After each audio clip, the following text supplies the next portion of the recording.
How's it going, guys? This is Mitch with Bringing Down the Grindhouse. I'm here with Percy and John, and we're going to talk about some slasher shit this evening. What's up, y'all? This is Jonathan. Hi, everyone. This is Percy.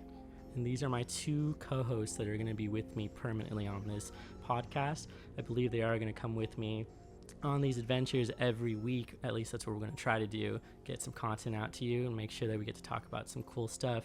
I know that people know me from the last podcast, at least the first episode, but they don't know much about you guys. So I'm going to ask just a few questions so they get familiar with you guys, kind of figure out, where you guys are coming from, why I've invited you onto this podcast, and how we sort of came about the idea. So I'll start with Persephone, or Percy for short.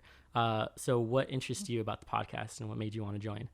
Yeah, so I actually did my my senior work on horror films. I'm just really interested in them. I think they're awesome, especially when you kind of really dive into them, why people like horror films, what has inspired them, how they affect popular culture. So I thought, hey, why not jump on a podcast about this kind of stuff? All right. And at this point, I think you might be the most highly educated person in the room with college degree, bachelor's degree. What did you get your bachelor's in? I got my bachelor's in ethnic studies. Ethnic studies. What exactly... I don't really know what that is, to be honest. So what exactly does that entail? The easiest way to explain it is kind of thinking of sociology, so like social work in a sense, but with like more of like an ethnic twist. Like I did a lot of history and backgrounds, but also really dove into like the history of people of color, different types of oppression, what's happened over time, I also got a double major in critical gender studies, which was like women's studies, things like that. And I studied a lot of popular culture. So I thought it would be a really cool way to kind of learn about society, but from the popular culture, nerd culture kind of way, something that I feel that people just don't kind of look into enough. You ended up focusing your dissertation on that, or not dissertation, the thesis project, I think it is. Yeah, so my senior project, I did it on horror films and race. So I talked about Night of the Living Dead, Get Out being like a cultural phenomenon as a new type of horror film. But yeah, Night of the Living Dead, From Dusk Till Dawn, and like people of color, how we're always like, they're seen in a lot of films as like the monsters. And one of the things that I did was I took pictures from Night of the Living Dead, but I also took pictures from like Emmett Till being murdered and put them side by side. And a lot of people were unable to tell which was the film and which one was real life. Just, talking about how horror films sometimes might take their influence from real life things. Okay, well, shit, I didn't know all of that. Then we'll get into some of that then. I like the ideas that you had about Get Out, and I think we may end up talking about it in some future podcasts at one point, even though everyone has seen it at this point. But more of like a clarifying of what genre it landed in, because people were convinced it wasn't like a horror film, and it got miscategorized in was it the Oscars? I follow Oscars. It's either the Oscars or the Academy Awards. They were like, no, this isn't a horror film. But anyway, I digress, and we'll move back to it at some point. My other co-host is Mitch, and Mitch to me has kind of always been an expert in a lot of music, so he kind of introduces me to a lot of things, but also movies, obscure things. So what made you interested in the podcast? I enjoy... when I was younger, my mother showed me the second Alien movie and got me really into like stuff like that, and she, her response was... Mitch, this is a really gnarly movie. This is really intense. You should definitely check this out. And I'm like 10, so I was like excited about like the I guess like the body horror idea of it, and like just the brutality of the stories and whatnot from things like that. And so my mother introduced me to stuff like that, and so over time I've just been have an interest in the macabre. Okay, and that's pretty much just been. How old were you then when you watched Aliens? The Aliens? I was like 10. So you were 9 years old. I was in like elementary school when I saw that movie, and I was super stoked on it. So your mom was just for it. She was like, "You're gonna watch this dark, violent movie." Yes. She. Do you remember what Rotten.com was? Oh my gosh. Remember that? So yes. Rotten.com was like original web like gore, like R gore. That's that really was what gnarly. it was, but it was before that. And my mother was the one that like brought up all those websites and was like, check out this picture of someone who just got hit by a train. Oh God. Check out this picture of a guy who melted in his bathtub. Check out, and it was my mom doing that. So my macabre fascination came from her. She's also sort of a nurse, so you know. Okay, so it didn't really like bother her then to see some of this stuff. Not at all. No. She was actually, it was funny. She was more upset with me reading American Psycho than she was with me like watching Alien or seeing Rotten.com and all that stuff that was on there. Okay. Pretty funny. Ironically, my mom was the one who got me into a lot of films too. She had like a huge VHS collection, big DVD collection that she still maintains, and showed me Pulp Fiction really young. I shouldn't have watched Pulp Fiction when I was, I don't know, like 8 or 9. Oh, that's so awesome. And ended up watching that as one of the first films. That's why I got really stuck on following Quentin Tarantino's work. So anyway, besides like those points, I know you play instruments, right? Yeah, I play guitar. Just guitar? Pretty much, yeah. Okay. I could have sworn you played something else. Nope. I just do guitar. Okay. I was just thinking something else then. Yeah, it's pretty standard for most like metal fans to just be like, I play an instrument of some sort. Just one. And it's like, are you doing anything with it? I don't know. Like, well, that's fair. Yeah. Well, I'm glad you guys were able to come on to the show and help me out with this. I wasn't able to have you guys on the first episode, and it was a little bit sad. Only because we had come up with the original idea for everything. But I know that we wanted to focus in on a few films that we watched prior to this or have seen already. Would you guys rather start with Hereditary or with The Witch? I think we should start with Hereditary. I've seen that one more recently. I did just watch it last night. So.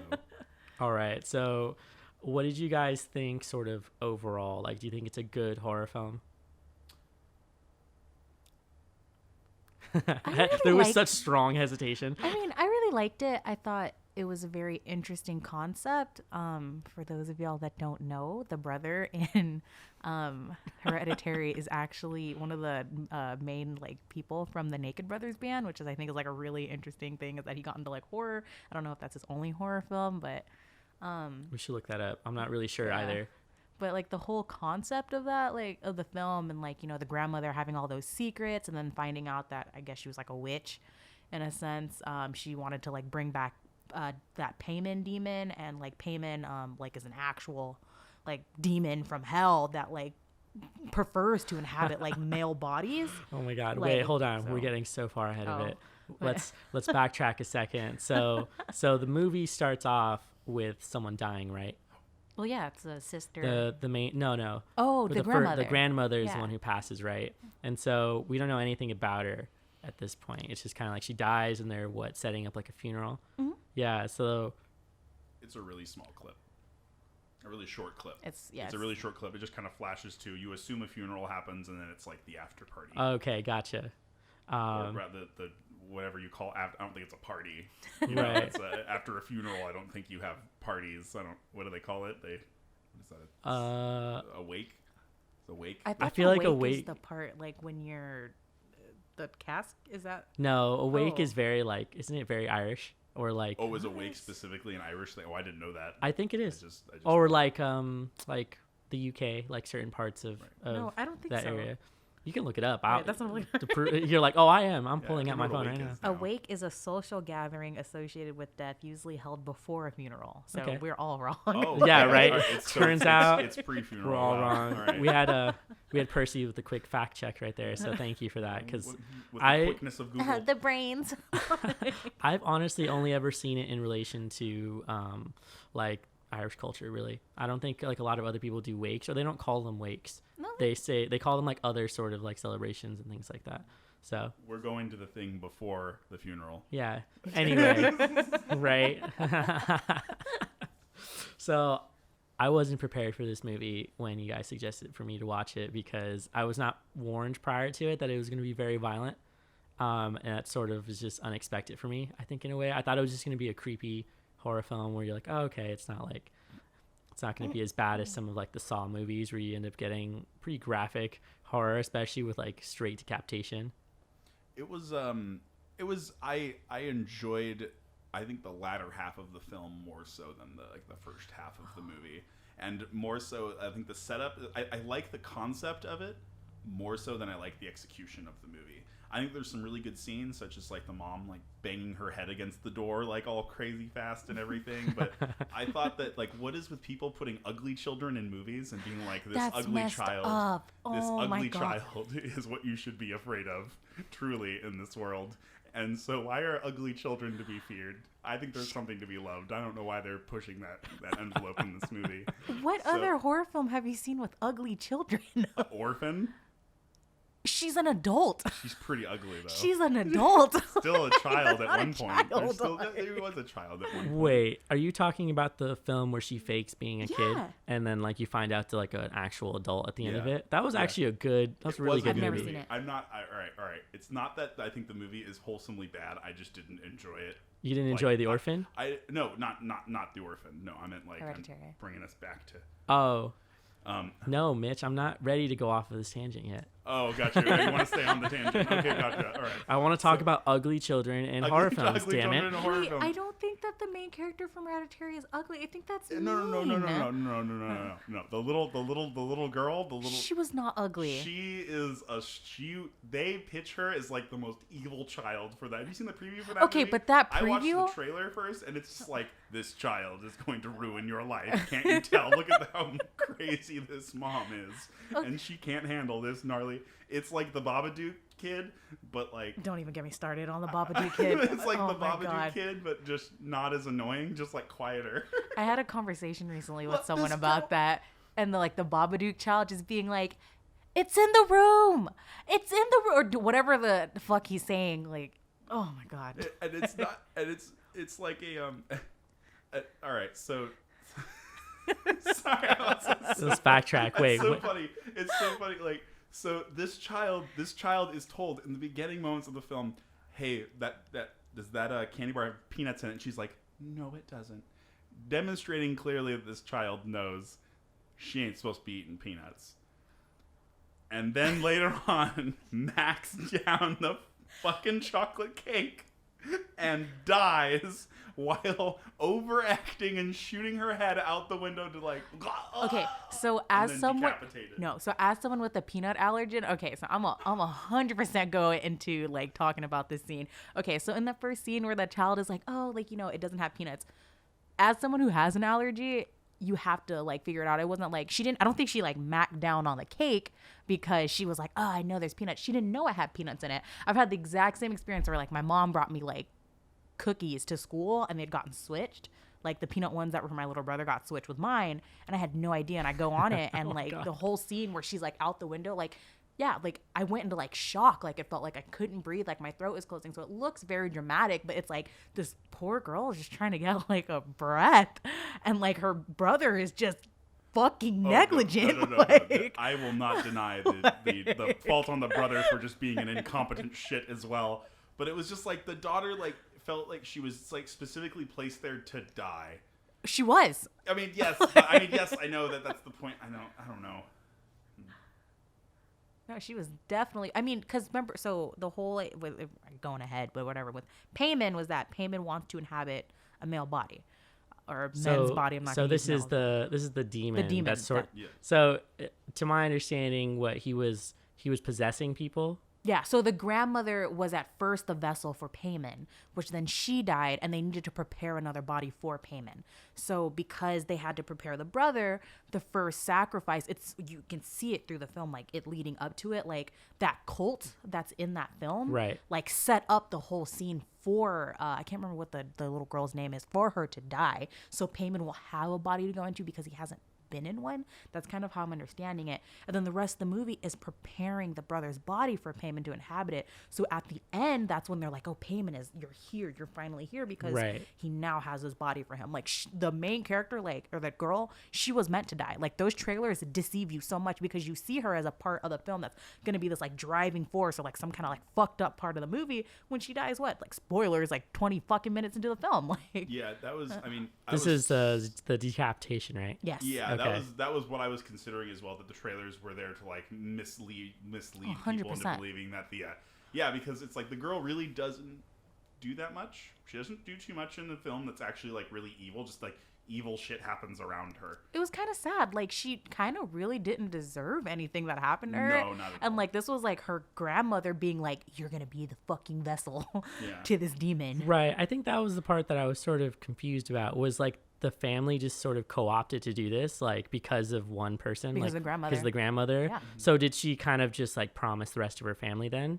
Well, remember, they didn't know anything about it. The grandmother had all those secrets, Right. and then when she opened up that book, she was like, or the thing that to the mother that was like, I'm sorry for being so secretive. I think it'll all unravel in time or something.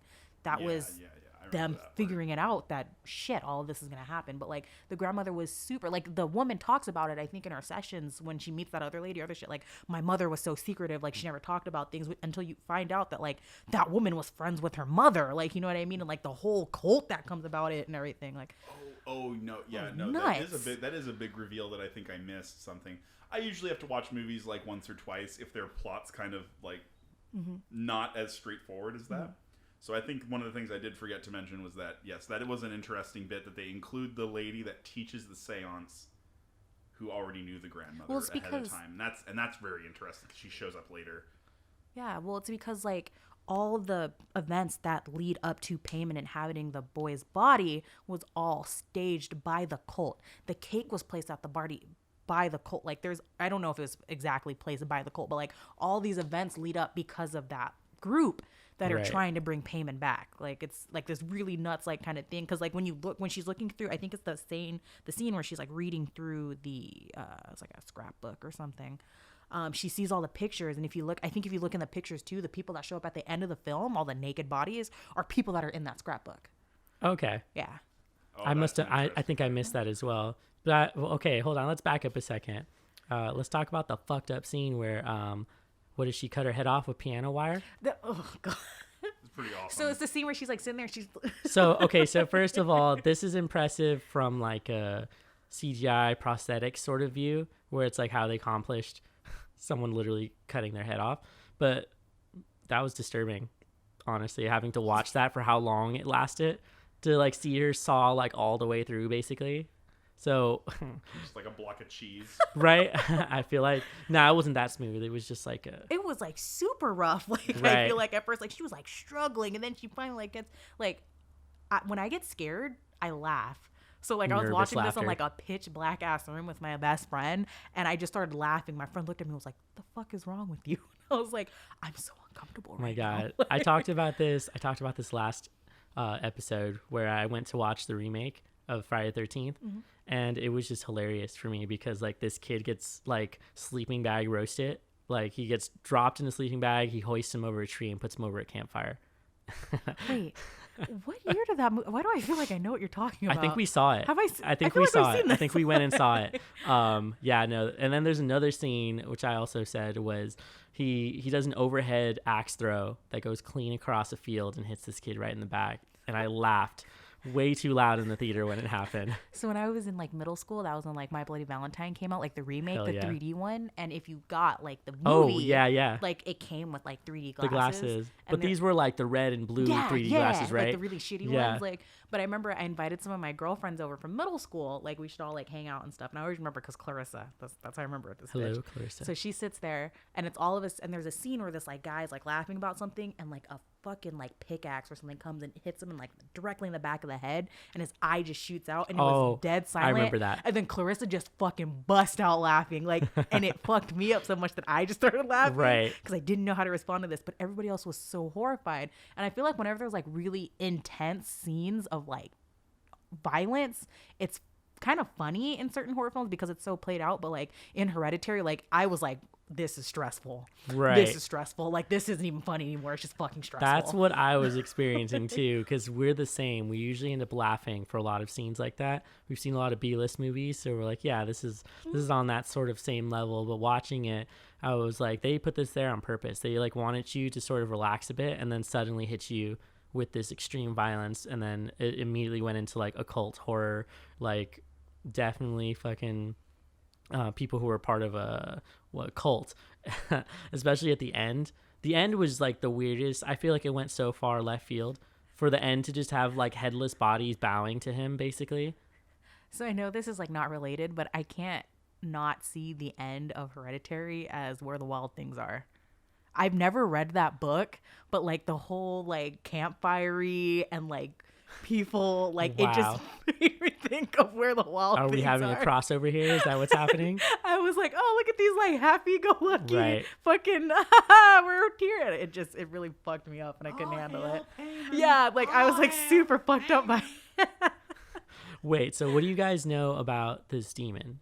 I don't know anything about this The demon. movies, I did minor research. He's one of the lords of hell. He's one of the kings of hell that serves Lucifer. That's his whole deal. I didn't get too much into like the demonology of it and whatnot, Right. but I learned that he is supposed to be one of the demons of hell. Okay. So if we want to Lords, have he's a lord. Excuse me. So if we want to have a small background on Paimon, Paimon, also Paimon, so it can be spelled Paimon or Paimon. Is a spirit named in the Lesser Key of Solomon, and he is supposed to be. Give me a second, I just found it. Yeah, he's like. There's apparently a lot on Paimon. Wow, I just lost my train of thought of what I had, but yeah, he's like from one of the levels of hell. I can't remember whatever. The whole wanting to inhabit. So that was his thing. specifically He men. liked to take over bodies. men's bodies or men's bodies in particular. So Was it for like a purpose? Like, did he just want to hang out in human bodies? No, that's or- just how it like manifesting. I guess like an easier way to do shit. I guess my real question is like, once he inhabits bodies, what the fuck is he doing with these bodies? Demon shit. Right? It's like, is that just it? Like, does he just want to get people in like a circle and start dancing naked? You know, like, have you ever seen Your Pretty Face is Going to Hell? That's what I imagine when like demons in fucking. Yo, oh right, exactly. It's like an office setting. They're all in ties and like the short sleeve like button up shirts. I could easily imagine something like that. That'd be really funny, actually. I haven't seen that show in forever. What is it even airing anymore? I think so. Yeah. Another podcast that I really like, fucking Last Podcast on the Left. One of the hosts Right. is the person who creates that show. Oh my god. Yeah. Okay. Oh man, I should go rewatch that show.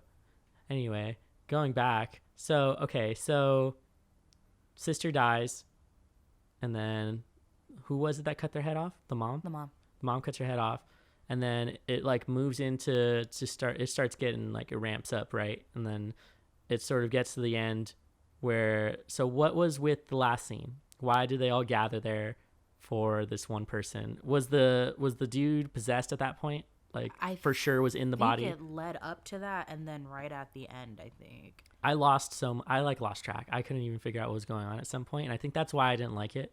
Was I was like, wait, is he there already?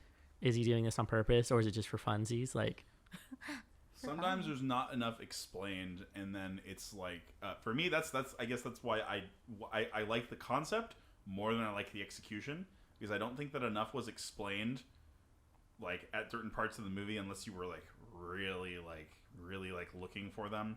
And then sometimes there's not enough with dialogue, and it's not explained well enough, and then you're like, okay, well, so like, why is the mom all of a sudden like banging herself all over the place, but like the dad Right. is unaffected by it entirely? But I thought Paimon wants to get into a male body, and so that I was just kind of confused on some bits. So I was like, wait a minute, why? I was trying to put the mythology of the movie together right. in my head, and it was difficult for me to do so. I mean, conceptually, it's not a bad idea what they chose for like the theme and how it was all going to play out.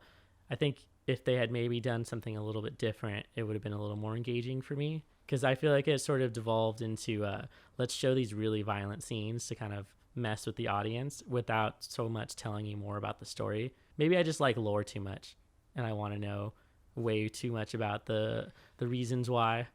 I think it did like a pretty good job on explaining a lot of things. I think, and I don't think there was too many like intensely gruesome scenes. Like you have the decapitating of the head of the sister and then the mom, but like outside of that, like I don't think one of the things that I actually really liked from that film was the mother and the scenes where they talk about, I guess, how she wanted to kill her children, or she wanted to kill her son at one point. I'm sorry, I shouldn't be laughing. But like that was like a really interesting thing, because like it goes back into like how she kind of like, I guess, regrets saying that. I don't know, like she didn't want her son to not trust her, but then like she ends up fucking trying to kill her son again. Like, you know what I mean? Like, right. It's really interesting. I feel like this gets into the realm of like parents kind of hating their fucking kids and wanting to like do something about that. Because I feel like this isn't the only film that explores that, where they're like not feeling well. Even like you mentioned the Babadook at some point. Yeah, but the Babadook is like a whole. That was like mental illness, though. Yeah, that was like a whole different thing. She didn't want to kill her son. That was more, I'm grieving what has happened to my husband, and now my child is also like exhibiting signs of like some type of like mental illness or something, or maybe like whatever he has, and I can't deal with like this fucking force of my child not having the support, and then like outside fucking opinions on the Babadook. But the Babadook is also based off of like a 15-minute short about a demon in a fucking closet. Like, and it's, I like the short. I get it. I think it's great. But like, if you've seen the Babadook, the end of the movie is basically the same as the end of the short. Yeah, it's kind of ambiguous. No, it's the scene with the fucking milk. Yeah. Where they're like, oh, you want some milk? And they hand the demon milk in the closet. And I was like, what the hell is going on? Like, this is weird. But like, I also really enjoyed it at the same time. But, like, weren't people arguing that it wasn't saying like there was a demon there? It was just saying that the mother was mentally ill and that she had been like seeing all of those things. Maybe yeah. I mean, I think the mother. I feel like mom had like PTSD or something, and it was just manifesting terribly. The Babadook, in my opinion, the Babadook is about grief, and just the Babadook is just a manifestation of grief. Yeah. It keeps her awake at night. It makes it so she can't sleep, so she's exhausted all the time. It drives her son mad because he doesn't know why the fuck is mom acting like this. She's off her rocker. Something's wrong, clearly. And children act out when, you know, things are obviously wrong. Children sense things a lot better than we do a lot of the time too, because they haven't had it, you know, hardened by the, you know, thresher of life. Yeah, but like the weird, so I get like the whole like idea of that. It's just the way that it's introduced into the story is through a book. Yeah. So that's why like it's kind of lost to me, like where like I really want to know like what it is that like they really want that the demon or the Babadook to portray, because I think it's like grief or like PTSD too, but why is it introduced through a book? Yeah, and like maybe that was something that was introduced in the short and I'm just missing because I haven't watched this film in like years, but like, you know what I mean? Like there's something there for me that doesn't click, and I want to know like what it is. I think the book could potentially just be a simple, I mean, it's just a way of adding the creep factor to an already like creepy sort of movie. So you have like the metaphor for grief and whatnot displayed in there, and then you have the, you know, stuff they put on, like the icing they put on to like perfect the creepiness factor of the, you know, the scare factor. Because that book is pretty chilling actually when she reads it and stuff, and it's very When that book or the movie first came out, apparently you could like if you bought like a certain version or something, you could get like the actual book. Oh, like they had like the book actually there for you to like get. I should go find that. Right? Like I would like, legit have that. So interesting. I don't know if you've ever read like what is it? It's a Stephen King series that they just made a book on, The Dark Tower or whatever. Yeah, there's like a book in there called like something the Choo. It's like about a train. It's like fucking creepy looking, and they made like a children's book based off of that book. Like I think it's that book from the series. And like somebody I knew like had it, and it's like the most like creepiest looking book. Like, why do they make book like these for children? Like, who? Like, I mean, that I might be that parent if I ever have. I was kids. Gonna That's say, like, of anyone who's gonna do that to their kids, it's you. It's gonna be me. No, that's so mean. You're the same person that watched God, what was that? It's like a horror film about Begotten. Yeah, there you go. Begotten. You want to go watch a movie that's going to mess your whole life up. Okay, but Begotten will not mess your life up it's not that bad. Okay, it's a metaphor about the world and Jesus, because Jesus slits his throat in a chair and then Gaia births from it, and then Gaia has her son, and so it's a beautiful metaphor for these other things. We need to do an episode on Eraserhead. Okay, you know what? That's fair. That could be an entire dream logic in here. Like, oh my god. I like it. We should definitely do one about Eraserhead. That'd be a good one. Speaking of books, this is totally going off on some random direction, but did you ever watch the Ballad of Buster Scruggs? No, I don't know what that is. So it's on Netflix. It's on Netflix, and it's an anthology series made by the Coen brothers. And so it's like 5 different stories that they wanted to make shorts of them, but they never had the money for it when they were younger. So now that they have all of the money and the resources to do it, they created this whole thing that's all these stories. And right before the story, you'll see a book open where it has the first paragraph or so of what the story is about, and then it has some artwork that's related to the short you're about to watch. And it does that every single time you have a new story. And I want that book.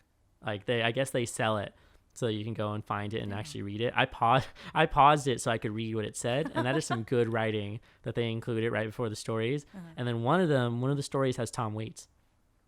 That's cool. So it was cool. He's like a gold mining prospector, and that's like his whole short. He's amazing. I forgot that he was like actually an actor for a long time, and was like all into these stories. And he's great. He's all by himself too. It's like my favorite one on there. The last one was excessive. They kept fucking talking. Like, there was one point where this character kept talking for like 10 minutes straight, and he didn't stop in between any of those. I didn't understand why they had done it, but I digress. Corralling us back to Hereditary. Right, I know. Let's go all the way back then. So we get to the end, and we get to the where the wild things are scene, where they're like... I've never actually seen Where the Wild Things Are, so that might not be how it is. It just... I don't know. It just makes me think of it. It's not. That's not. Oh, is it really? It's So not I remember anything seeing like a that. trailer, and it looked like a bunch of children, like a dude in a forest with like Right. a bunch of monsters, and like the fire and the foresty like background of the whole end of Hereditary makes me think of Where the Wild It Things Are. definitely occurs in the woods, but shit that happens in the woods is so broad. Maybe the color scheme is the same. Yeah, it's the That's color what scheme, You, it's got. the You pretty much just got like there's a bunch of strange gray things all around a big glowy thing. I don't even know what And there you the go. Wild Things are about. So I It's, remember seeing a trailer It for this was movie. a children's book. It was a children's book. It's actually awesome, but Oh. it was a children's It book is. that was written a long time ago. They made a movie about it that I believe Steve Vai did the soundtrack for, Yes. and that's pretty cool. I didn't know that until like Yeah, I more just- recently. I remember that movie. Like the trailer Yeah. for that movie looks like there's a scene in the trailer or something where like the child is in the forest and there's like a fire or something, and he's like dancing around with all these other monsters, whatever the fuck they are, and it just made me think of Hereditary. So I was like, oh Also, his costume, I think, includes a crown.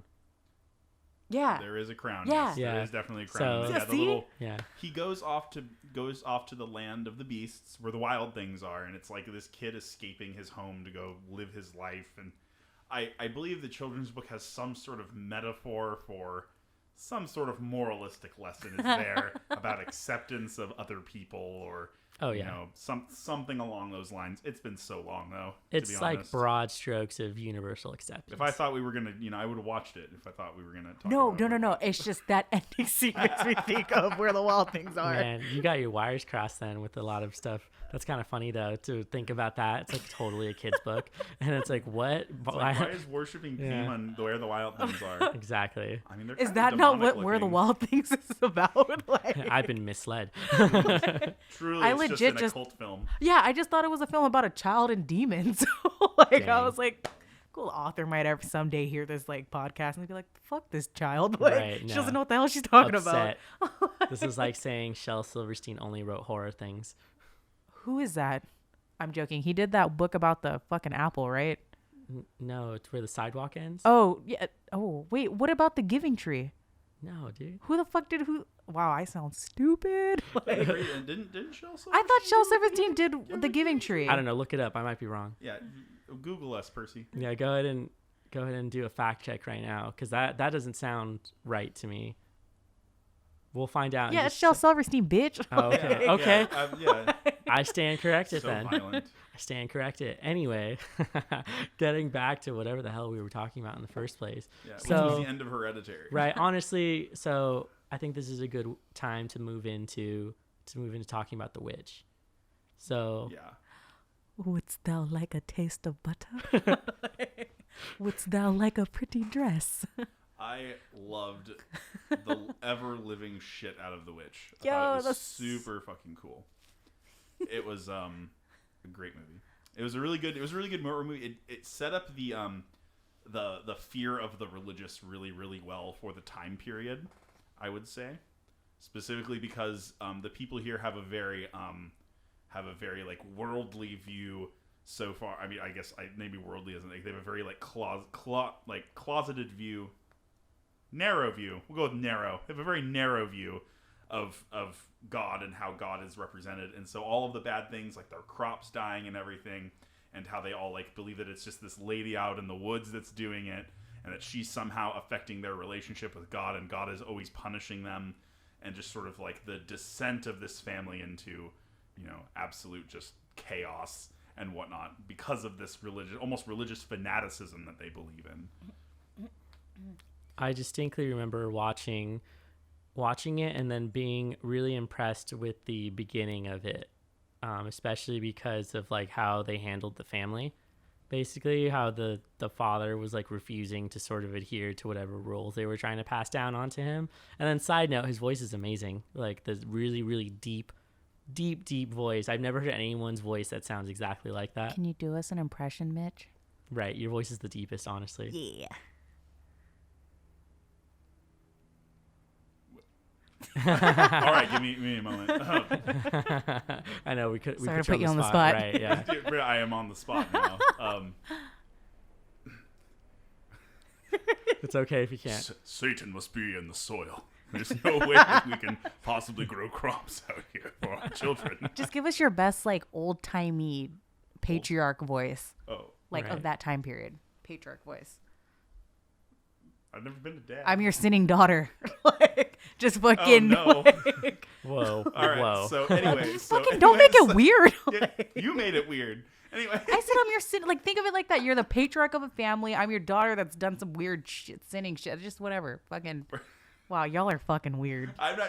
I'm the weird. one. All right, so. All right, moving on.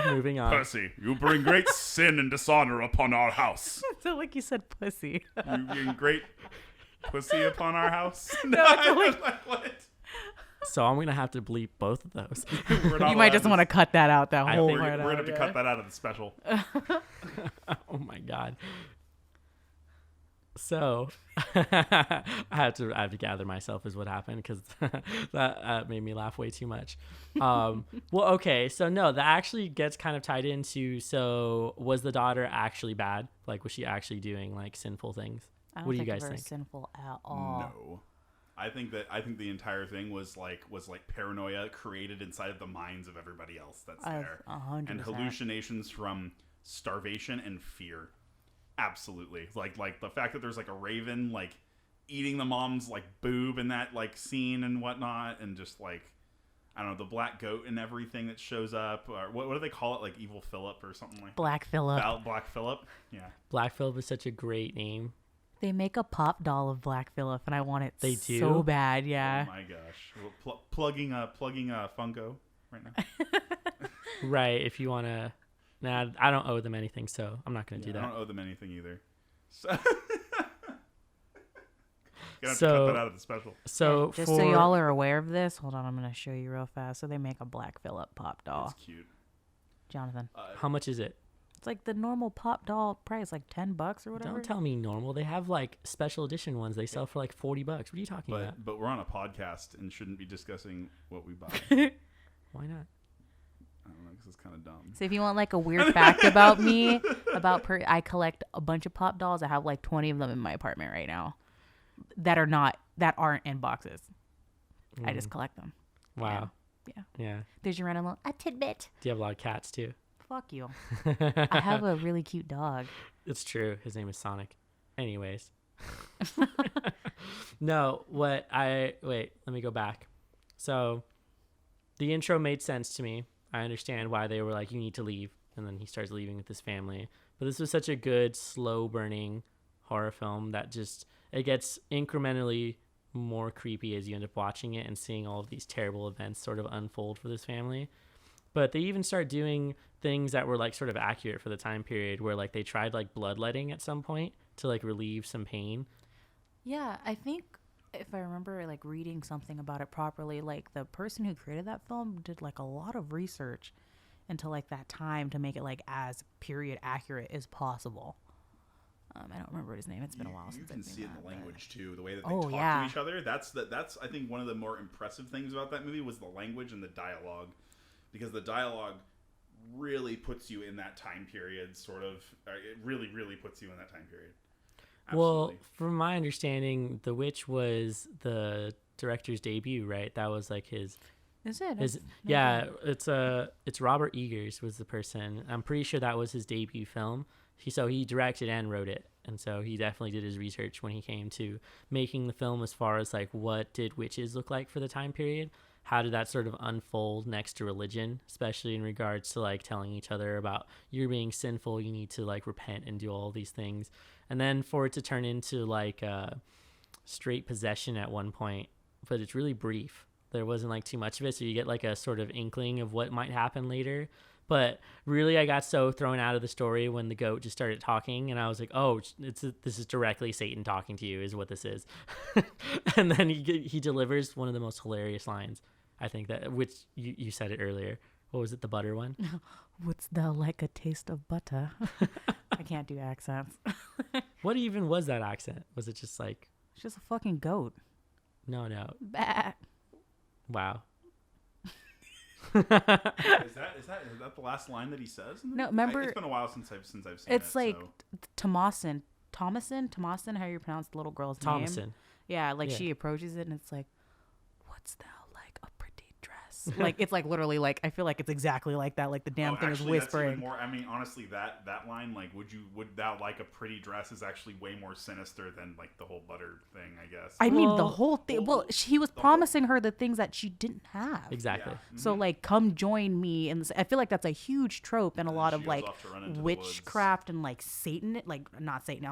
This is not Satanism. Sorry. It's like a lot of witchcraft and like being apart, like people that give themselves to the devil or whatever, is this whole idea of I'm going to give you what you do not have. Yeah, so for Thomasin, it was like, "Oh, wouldst thou like a pretty dress? Wouldst thou like to live deliciously?" Like that whole fucking thing was like, I'm giving you what you can't have. Which, if we're talking about like witchcraft and all these other things, like I don't know if you read like the Crucible. I think the Crucible has to do with like that, and like all these other things where they talk about like women giving themselves to the devil to become a witch. It's this idea of getting what you don't have. I lost my train of thought. The Crucible is more along the lines of, the Crucible is more about the Salem witch trials, and then how like a lie can turn into being fully believed by people. Right. I mean, but the witch, the family believed that the daughter was doing a lot of this stuff, if I'm correct. Yeah. And it's never really actually shown if it was the daughter doing that. So it's the same idea of like, I'm gonna say, I want to say women, but like being, you know, like not believed in this time period, which then made them, I mean, I've read a bunch of stuff on the Salem witch trials and other things where apparently like not as many people were actually like burned or whatever as we expect there were. I'm not sure about not like, as many, but the Crucible is more or less to do with like the idea of like how a lie can be perceived as the truth, because all of the women that are calling this one woman a witch, because it's all mostly like women that are doing it in that movie, in that concept, are all saying like, "Oh, she's the witch," etc., etc. And everyone just buys it because they all like, it's just like mass hysteria. They all just buy into popular opinion, and it's like that type of idea. I mean, also in the Crucible, it wasn't the one that they were talking about. It was Tituba, right? And then Tituba has real life, like that isn't like real life connection. So like an actual woman named Tituba who is seen, like if you've ever watched American Horror Story, and who like gives like, I guess, the power of what, like one of the witches is talking about like her ancestor, which was Tituba. Like it was an actual like woman who was believed to be a part of witchcraft and like having all this stuff. Like we definitely need to do an episode where we just talk about like the origins of witchcraft. But like she was interesting character because she was a woman of color. She was black. Yeah, it was black and woman. they were terrified of her because of they were basically terrified of a black woman having some sort of power during that time period. But what made it worse for them was that she might possibly be a witch. But I think what they ended up discovering is they sort of misconstrued a lot of her beliefs into something that might be along the lines of witchcraft. She's definitely just an African pagan, dude. That's her entire deal. That's fair. Her entire deal is African pagan. It's the only thing I can think of, because it's not Christianity that she's following. Right. She's following something that has to do with spirits, has to do with rituals, has to do with, which religion has, but that's what it is.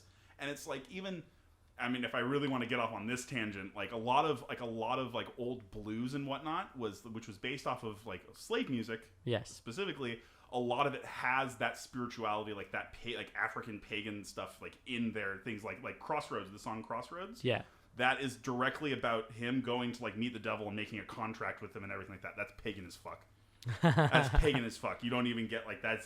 So there's direct roots in that and whatnot, as well as a whole bunch of other habitual things from different cultures that were part of that. But anyway, big tangent. But no, it's related. Yeah, it's related only because I like the concept of, because it's been explored so many times, of people just cutting deals with the devil, who apparently is always a good-natured person in that sense, where he's like, "Oh, you want to cut a deal? Let's do it." And whether or not he's going to like actually give you what you want is sort of questionable, but he's usually pretty willing to let you kind of do something like that. And people explore it a lot in TV shows and any sort of like literature where they end up meeting the devil. And then there's really hilarious stories like what's that song about how he lost to a kid playing a fiddle? The devil goes down to Georgia. Exactly. Yeah. Like that's hilarious to me. Can you imagine he goes back to hell and they're like, wow, you lost to this fucking kid playing the fiddle? Excuse me, he was the best that ever was. Yeah, the best fucking fiddler, dude. Like, get it right. He knows it too. Watch me get fucking killed in the middle of the night by the devil because I'm making fun of him for losing to a fiddle player. But anyway, how the fuck do you lose to a kid from fucking Georgia when you're the devil? Dude, because he was the best fucking fiddler. Like, have you heard this damn song before? You gotta read the song lyrics, you know? No, see, I just wanted to see you guys say it over and over again because you're so invested, and you did it twice. So thanks for that. Is it fiddle? Is he a fiddle player? Yeah. You know the. I'm sorry. What was that? Satan being seen as a fiddle player is pretty historical too. That's you fair. ever watch Futurama? Yeah. That episode with the devil's hands I love and fries. that. Like. That was fucking great. But you know what? The last scene for the witch was, I think, what made me laugh the most, even though I probably shouldn't have been laughing at some point. I laughed because they go into the woods and it's your most typical scene that you would see in regards to witches. They were naked around a fire and like starting to levitate. Like that's what you hear the most. So there's actually, from what small research that I've done as someone that is very into witchcraft and Wicca and all this other stuff that's going on, apparently there is a branch or like a part that believe in this practice of like being naked when doing things like that because it brings more like power, I guess, into your intentions or things. I might be like grossly misquoting this, but that's like a huge thing. It's like sex magic, which is an actual thing that like people have written about, and it's because like the energy and the stuff that you bring into it, especially when being naked and stuff, is so much more powerful than like other things you could do. So wait, why though? Can't remember why. It's just, does this have to do with sort of like the connotations that go with being naked most of the time? I think I'm not too sure. You're fully able to radiate your essence and your powers without clothes getting in the way of your honestly mana. That's what I would have thought of. I mean honestly, I think anybody could look at it's a very simplistic way of looking at things, right? So I wouldn't be surprised if that is historically true. I'm sure it is. Well, I mean, there's already a bunch of stories about either being naked and being associated with that, but like what Percy was saying earlier, there's a lot of literature in reference to women mostly being the ones who gave themselves up to Satan, especially in regards to witchcraft and how they sort of cut that deal. But I mean, I feel like it goes to say something that they'd rather cut a deal with Satan than deal with people. And in general, they were like, what? Yeah, no, fucking powers for my soul. Let's do it. Fuck these people. Right, exactly. They were like, let's do it. I'm ready for this deal. I really liked the ending of The Witch because now I'm like being reminded of like that the goat talks to her at the end and has like, all the little things that it says and has this little like moment and that's it. I liked the finality of that. I liked the brevity of that, and I liked how it was very off kilter from like everything else. Like all of a sudden, animals talk. We have totally broken away from the established reality now. Right. And like, okay, now like I think that's the point where I now change my opinion and believe that yes, maybe the things were real or they were not. It really, I mean, I guess it really like depends. You could argue it's hallucination. You could argue that it's for real. She really does become a witch and really does join with the goat, or she just, you know, breaks down from seeing everyone she knows dead and just going insane from that and going like, yeah, the goat can talk to me. Yeah, that's right. I would like a pretty dress. This is great. You know what? So this leads me into a few questions I wanted to ask you guys before we get to the end of the podcast. And one of them was actually in regards to the devil himself. So if he came to you and asked you if you wanted to cut a deal for something that you really wanted, would you take that deal? I don't think that I would. Really? I don't know. I think his laws. I think I play enough D&D to know that demons are like devils specifically are on the lawful evil spectrum. Okay. So he'll try to lawyer me into being his butt slave Oh. or something awful like that. Oof. Or something terrible. He'll lawyer me into it. He'll lawyer me into it somehow. I'll get good shit for like 50 years, and then right after that, it's into the cactus dildo surprise chamber. with you. Is this a Little Nicky reference? I think it is. His is a pineapple. Yeah. I'm not Hitler either. So. That was a good catch. To be like, yo, was that Little Nicky? What about you, Percy? No. Man, I'm surprised by both of you, but okay. Well, because it's someone that's like getting more into like witchcraft and like other things. So you're like, nah.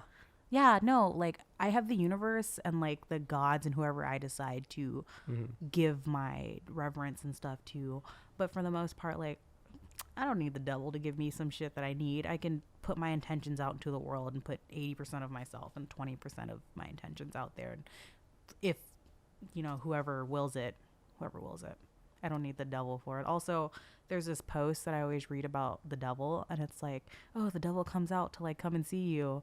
And then you're like, ooh, how tall are you? And he's like, oh, I'm 6'5". I'm like, ooh, I with love those this. horns. Like, yeah, like if the devil's tall, hit me up, baby. Oh my God.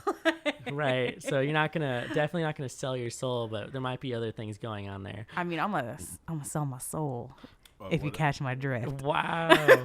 Yo, this took an unexpected turn. What about you, Jonathan? It's too late. I already sold my soul for a game of beer pong. I was gonna ask you to tell this story.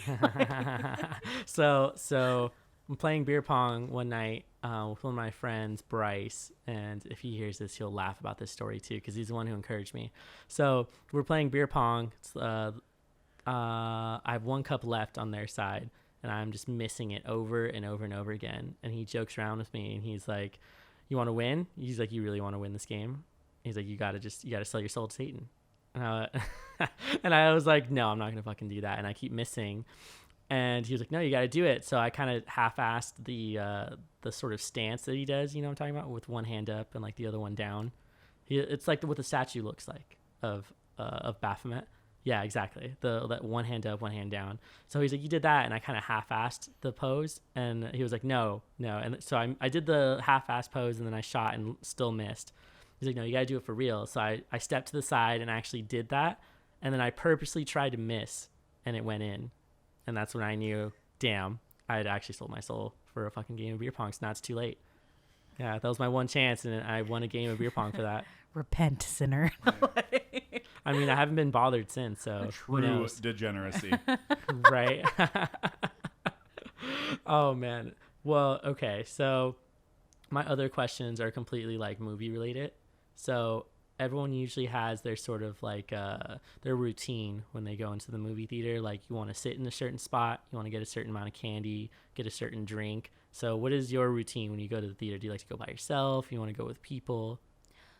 So I went to the movie theaters by myself recently. I saw Wreck-It Ralph actually on my own. Second one? Yeah, Wreck-It Okay. Ralph. It was super cute. Like, yes.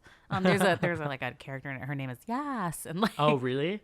Yeah, yes. See, I'm glad. I thought you were gonna do it the first time out, but you caught it on. You knew what I was doing with that. But I saw it on my own. I really like that. But normally, if I go to the movies, I buy my tickets really far in advance. Just because. We're talking like months. Fuck yeah. I hate people. No. Right. I hate sitting near people. So I have a really bad habit of buying an extra ticket. So I have a seat, like a space. No, in you between. don't. No, yes, I do. I do You it. pay to have an empty Yeah, space. fuck yeah. Fuck all these people. Dang. I mean, I wasn't single. That is some bougie ass shit. No, Right? Okay, but when you're going to an $8 movie theater, it's not that bougie. Like, okay, so it's like $16 for no. You pay 2 tickets to get your no. own reserve. So, okay, if I have to pay for the ticket, yes. Normally, I just put a thing in between me. It's mean. If somebody really needs to come sit down near me, I have it. You'll move. I just Yeah, you don't. move your stuff. I don't like people near me, but like I sit down. I use a bathroom beforehand. I don't like popcorn because I have a crooked tooth, and my gum where that tooth is at is all fucked up. So like popcorn kernels get stuck in there, and it's gross. That's so specific, but thank you. Yeah, you can see it. It's right here. Right. I'm staring at a crooked tooth right now. Fuck you. Anyway. But so I buy myself like, I really like cherry Coke, and I'll buy myself like some kind of a pretzel. A soft pretzel and a cherry Coke is all you need at the theater. And what you do is you sit on the ends of the aisles. Man, like, my don't mouth sit in got the dry middle. thinking about that, but okay. What the hell? No, I don't get salt on my fucking pretzel. Like if you have a salty ass pretzel, maybe like, like you know what I mean? Like, But for the most part, I just sit on the end of the aisle and then I watch my movie. It's very interesting for me to do this podcast because Jonathan knows I didn't start watching movies until like a couple of years ago. When we first met, she hated movies, did not want to watch them. Well, it's because I didn't grow up with them, so That's fair. like it was kind of weird. Like my first film was Pulp Fiction, then I had to watch. I didn't really watch movies after that. My dad went on some weird power trip, but like so like seeing where I'm at now, that's kind of just my. But most of the time, I just watch movies at home because, once again, I don't like people that often. I'm like, dang, how did I even get you out here for this podcast then? I mean, when you work with people all day, sometimes the last thing I want to do is sit around a bunch of other people. Right. You have customer service job is why, huh? Yes, I do. Yeah. See, that's your customer service voice that just came out. It's great. How do you answer your phone usually? I'm not doing that on the. I don't speak. I don't have any to make phone calls. Oh, you do emails? Yeah, mostly we do it. Yeah, me too. All support. It's so nice. Right. I used to talk on the phone all day, so I have a job now where like same. I don't. I'm like, God, right. All right. in my life. Well, what about you, Mitch? What do you do for your like movie routines? Movies and going to see them in theaters. Yes. I don't do it that often. It's expensive. Theaters are expensive. It's fair. Yeah, it's gotten more expensive the last few years. Buying the food there, also expensive. Right. But usually what I do is if I'm going by myself and I get like super high beforehand, which might be a thing that I do for movies. Am I allowed to talk about that on this? Let's think I'm allowed to let's talk just about not say it directly. How I'm about not that? allowed to smoke weed at all, like in movies. Yeah. All right. Let's just so say don't do that in theaters. You're not allowed to do that in theaters. But if I don't do that, which I wouldn't, right. I would get a giant thing of popcorn and a large drink when I do that as well, and then chow down. Mostly maybe just a drink. Okay, so you go the typical route then. You get popcorn, soda. I'm very, very, very vanilla about it. Yeah, Okay. my movie-going experience, no nachos or a beer that I have with my movie. Yeah, beer's becoming a new thing. Okay, I want to understand, where are y'all going to these expensive ass theaters for? Because like, plug in for reading cinema, but like, I spent $8 on my tickets and $10 for like IMAX. See, I spend the money to sit in those recliner chairs, so I'm fine. I don't need that Go to shit. Sinopolis? Yeah, like Sinopolis is like the only theater by my house too. Yeah, That's but the like, other thing. why spend that much money when I can go to an $8 theater and have the same thing? The only thing I can't do is recline. We don't all live in San Diego, Percy. Move, bitch. Oh, it's not my problem. Well, I pay for it because I like the luxury, so I'm usually gonna go and do that. Bougie. Yeah. Well, I'm queer. Of course, I like the luxury. What is this? I'm gonna definitely pay for some high-end seats, especially if I don't gotta like share the fucking elbow space with someone next to me. Like, Way to help the stereotype, John. What's it? Way to help the stereotype. Right. Stereotype. That's why you buy an extra seat. I'm not trying to be raggedy. Anyway. That's why you spend. That's why you double the ticket price so you can get your own seat. Right. The person who tells me that they buy 2 seats is telling me that I'm the bougie person. Okay. I buy a second Is seat. bougie So queer now a thing? Are you okay, allowed to say that was. Yes, that's me. bougie queer. I don't buy a second seat all the time. It's just if I know it's gonna be like a packed theater. Like you ever go to an opening and you know it's gonna be packed, but it's like the only time you can go and see the film. Then I'll buy that second seat. Wait, back up. You purposely bought a second seat on a busy night? Well, because my work schedule based off of like me working and being tired. Sometimes if I have other plans for the weekend, my only time to go see that film might be that day that it's super busy. Normally I go on Sunday mornings. Well, $7 tickets. You heard it here first. Percy is that person. Fuck you. You need to stop saying that F word on here. Fuck you. We're not gonna be able to put that in the special. Right. So what's gonna happen? See, is there's gonna be a large piece that's just cut out, and they're gonna wonder what happened during those few moments that was going on there during the last few. You want to know what it is? It's just me going, "Fuck you." Wow. Okay. Anyway, the last question. This is the last question because we're gonna have to wrap it up here in just a little bit. What is the first movie you remember seeing in theaters? I know it's a tough one. Wizard of Oz. Was it really? What? Wait, The Wizard of Oz. Did that movie come out like a longest? Yeah, I was Hold on. I was like, wait, Mitch, how old are you? Remember that they recolorized it and then fair. re-released it in theaters again. When was that? Like the 90s? Yeah. They like recolorized the movie and then re-released it in theaters, and I went out forget to go that see I'm it. so much It's younger than either y'all. that or the Hunchback of Notre Dame. Okay. All right. Yeah. That I remember. These are what I remember, so I could totally be wrong. Right. What about you, Percy? I have no fucking idea. I remember one of the first movies I remember seeing in theaters was Saw. Wow. My aunt went and took me to see Saw against my dad's will. She just didn't tell him we were going to go see Saw. Like, she was like, oh, I'm going to go take you to see this film. And I was like, cool. And Saw actually shut down. Like, the film stopped work. Like, we went to one of those, like, you know, the movie had already, you know, when like a movie is already out, but like you have those really cheap ass theaters that play movies. Yes, we went to one of those, and like the film reel like stopped working 20 minutes into the film. Whoa. That would have freaked me out, honestly, if a film did that. No, it's kind of cool. Like, everybody thought it was actually happening, and Right. my aunt's like, my aunt is a fucking character. Like, so she's just sitting there like laughing her ass off. She's like, you're all gonna fucking die now. And I'm like, Dang, yo. my- I don't know if I'd want to go to the theater with your aunt. it's pretty fucking The fun. screen flickers on. Hello, would you like to play a game? That's like my aunt. Like, that's her. Yo, that was pretty good for that voice. Yeah, can you do one more? Man, I think I'll save that clip of you doing the voice there. That was pretty good. All right. I got Awesome. I got a really good Halloween slasher movie sound from Josh last episode, so I'm just gonna start accumulating all these sound clips, start playing them whenever a certain something is said in there. Maybe we'll make a segment out of it. It'll be pretty fun. But either way, we've reached sort of the end of the podcast at this point. I really appreciate it. I know, I'm having so much Why fun. we have to leave you guys now? Right.